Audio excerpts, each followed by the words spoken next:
Бәріне сәлем достар, сіздермен бірге жеті каналы. Бүгін тағы да логикалық сұрақтар топтамасы болады. Ойлануға бар жоғы 10 секунд қана беріледі. Егер де қатты қиналсаңыз, видеоны тоқтатуға болады. Егер де арнаға тіркелмесеңіз, арнаға тіркеліп кетіңіз.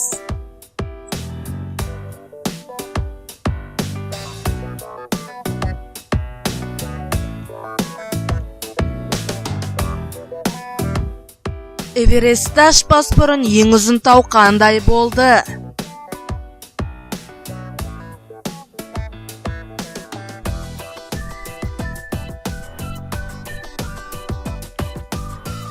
Жауабы Эверест, себебі оны ашпас бұрында.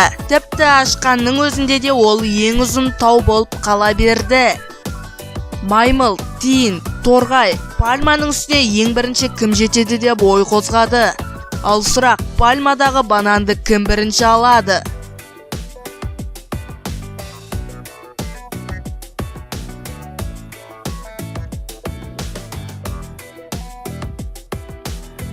Дұрыс жауабы ешқайсысы, себебі пальмада банан өспейді.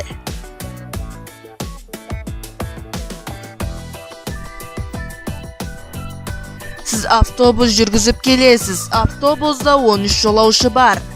Бірақ бірінші бекеттен 7 адам түсіп қалды. 5 адам кірді. Екінші бекеттен 5 адам түсіп 6 адам кірді.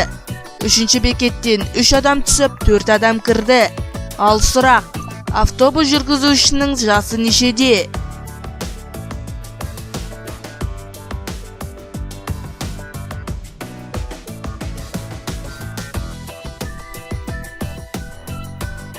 Сіз қатты қиналып кеттіңіз бе? Жауабы өте оңай. Басында біз сізге автобус айдап келесіз дедік. Сондықтан да дұрыс жауабы сіздің жасыңыз. Нұрбек пен Айгүлдің 6 ұлы бар. Әр баласында бір қарындасы бар.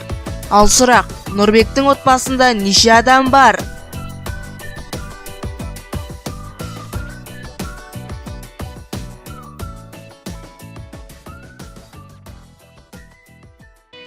Нұрбектің отбасында 9 адам бар.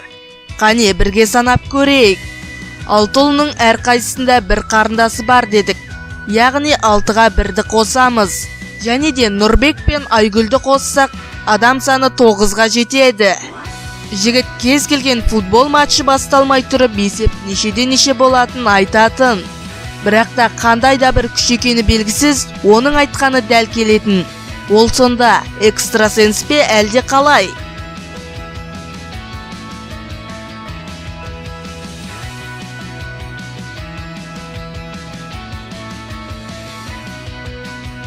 Ол ешқандай да экстрасенс емес, ол кәдімгідей жігіт. Кез келген ойын басталмас бұрын есеп 0-0 болады. Ал енді мына сұраққа дұрыс жауап беріп, комментарияға қалдырып кетіңіз.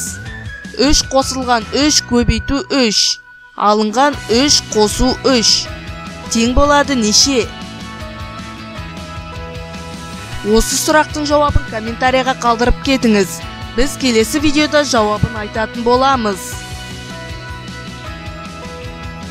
Сіз неше логикалық сұраққа жауап бердіңіз? Комментарияға қалдыруды ұмытпаңыз. Кім ақылды екенін бірге білейік.